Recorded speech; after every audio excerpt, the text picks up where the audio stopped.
প্রত্যেকেই নাজাত পেতে চাই, কিন্তু নাজাতের পথ আমরা খুঁজে পাই না। নাজাতের পথ কোন দিকে? 4টি কর্মসূচি বাস্তবায়ন করতে পারলে নাজাত পাওয়া আমাদের জন্য সহজ হবে। আল্লাহ পাক বলছেন, বিসমিল্লাহির রহমানির রহিম, ওয়াল আসরি ইন্নাল ইনসানা লাফি খুসর। সময়ের কসম, দুনিয়ার সকল মানুষ ক্ষতির মধ্যে নিমজ্জিত। ইনসান শব্দের আগে আলিফ লাম জিনসিয়া ইস্তেগরাকিয়া আল্লাহ পাক ব্যবহার করে জানাচ্ছেন পৃথিবীর সব মানুষ ক্ষতির মধ্যে নিমজ্জিত। ইল্লাল্লাযীনা আমানু, যারা 4 দফা কর্মসূচি বাস্তবায়ন করেছে তারা এই ক্ষতি থেকে বিরত রইল। ইল্লাল্লাযীনা আমানু, কিন্তু যারা ঈমান এনেছে, ঈমান এনেছে। ইসলাম একটি গাছের নাম, সেই গাছের শিকড় হলো 6টি আর গাছের ডাল হলো 5টি। ইসলাম একটি গাছের নাম, সেই গাছের ডাল হলো 5টি আর শিকড় হলো 6টি। 6টি শিকড় নিচে থাকে আর 5টি ডাল উপরে থাকে। আনতুমিনা বিল্লাহি ওয়া মালাইকাতিহি ওয়া কুতুবিহি ওয়া রুসুলিহি ওয়াল ইয়াউমিল আখিরি ওয়াল কাদারি খায়রিহি ওয়া শাররিহি মিনাল্লাহি তাআলা। তারপরে ওয়াল বাসে বাদাল মাউত, made in India, made in China, made in Pakistan, made in Bangladesh. ওটা হাদিসের শব্দ নয়। হাদিসে জিবরিল খুলুন, খুলে দেখুন, আনতুমিনা বিল্লাহি ওয়া মালাইকাতিহি ওয়া কুতুবিহি ওয়া রুসুলিহি ওয়াল ইয়াউমিল আখিরি ওয়াল কাদরি খায়রিহি ওয়া শাররিহি মিনাল্লাহি তাআলা। ক্বালা সাদাকতা। জিবরিল আমিন বললেন, আপনি সত্য বলেছেন। 6টি বিশ্বাস আমাদের রাখতে হয়। এই বিশ্বাসটা হলো মনের গভীরে থাকে, বিশ্বাস বাইরে দেখানো যায় না। গাছের শিকড় মাটির তলায় থাকে, বাইরে শিকড় দেখা যায় না। গাছের শিকড় বেরিয়ে গেলেই সে গাছ দুর্বল হয়। শিকড় থাকবে ভিতরে, শিকড় যদি বেরিয়ে যায় যেমন গাছ দুর্বল হয়, ভিতরের বিশ্বাস যদি বাইরে যদি প্রকাশ পায় সেটার নাম হলো রিয়া। সেটার নাম রিয়া, মানুষ দেখানো কাজ। আল্লাহর সন্তুষ্টির জন্য কাজ করি, বিশ্বাস আমার মনের ভিতরে থাকে। ঈমানের মূল হলো বিশ্বাস, আর শাখা প্রশাখা হলো আমল। বিশ্বাস হলো মূল আর আমল হলো শাখা প্রশাখা। 5টি শাখা: শাহাদত প্রদান করা, সাক্ষ্য প্রদান করা, সালাত কায়েম করা, সিয়াম পালন করা, হজ পালন করা, যাকাত প্রদান করা।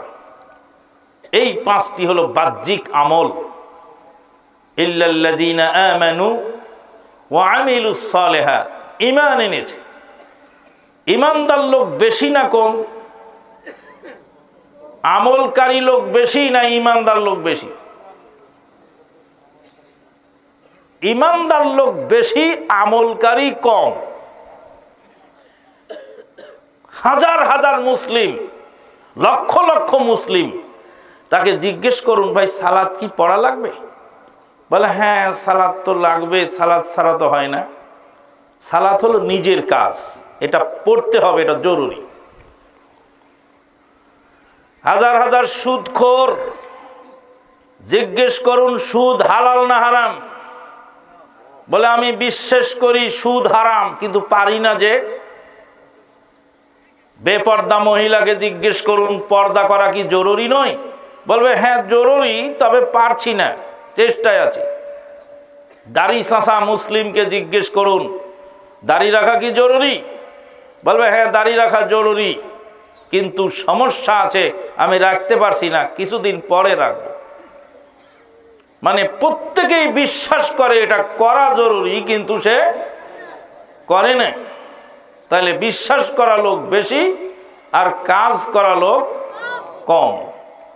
আল্লাহ পাক বলছেন ইল্লাল্লাযীনা আমানু ওয়া আমিলুস সালিহাত, ঈমান আনে আর নেক কাজ করে।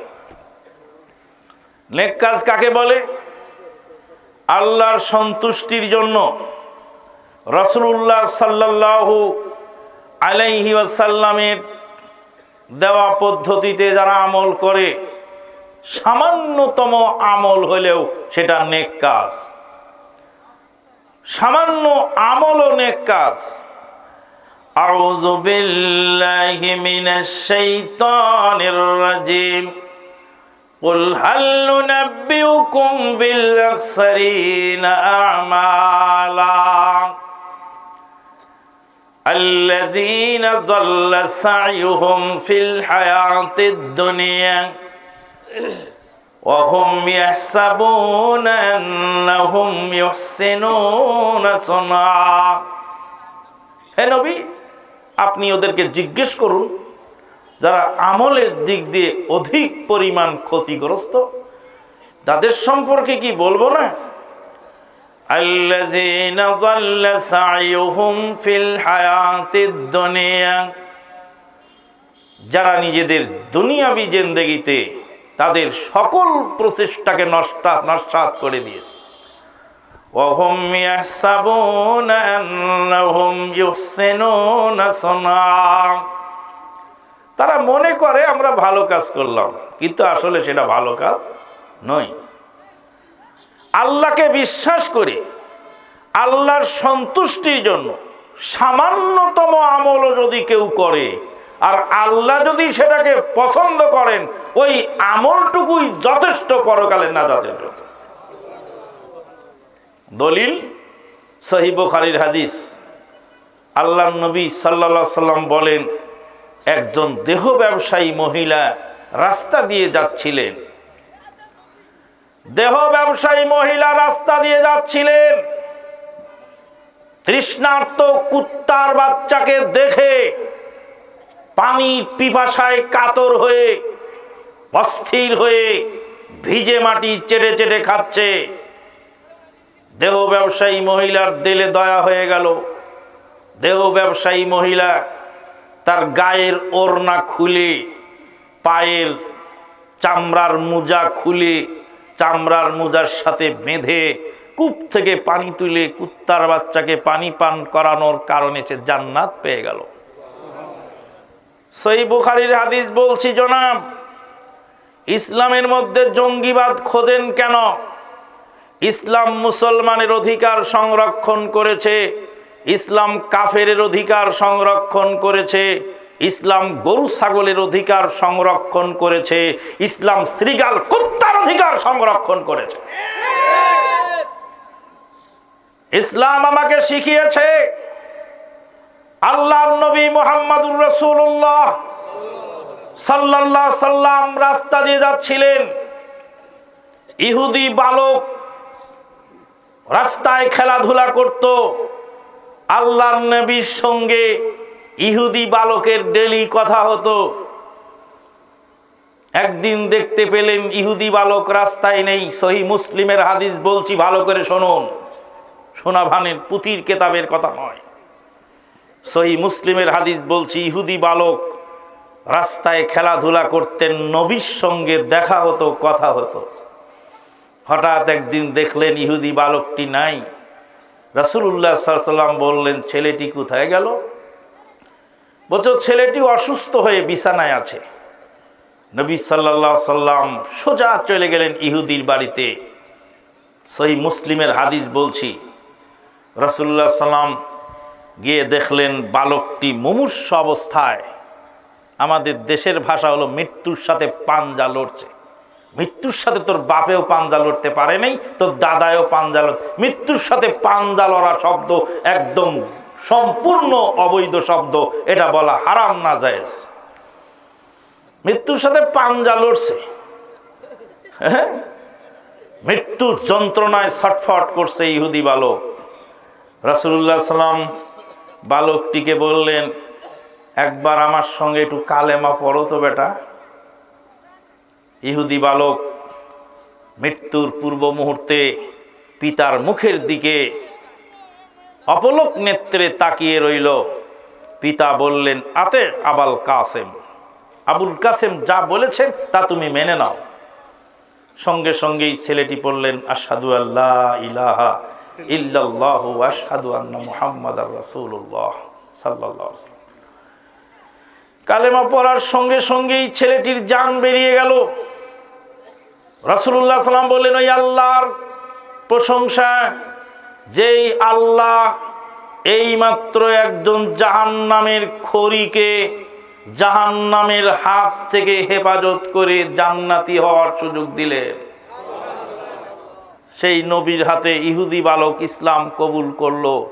নবী সাল্লাল্লাহু আলাইহি ওয়াসাল্লাম চাচাকে বলেছিলেন, চাচা আপনি আমার কাছে একবার কালেমা পড়েন।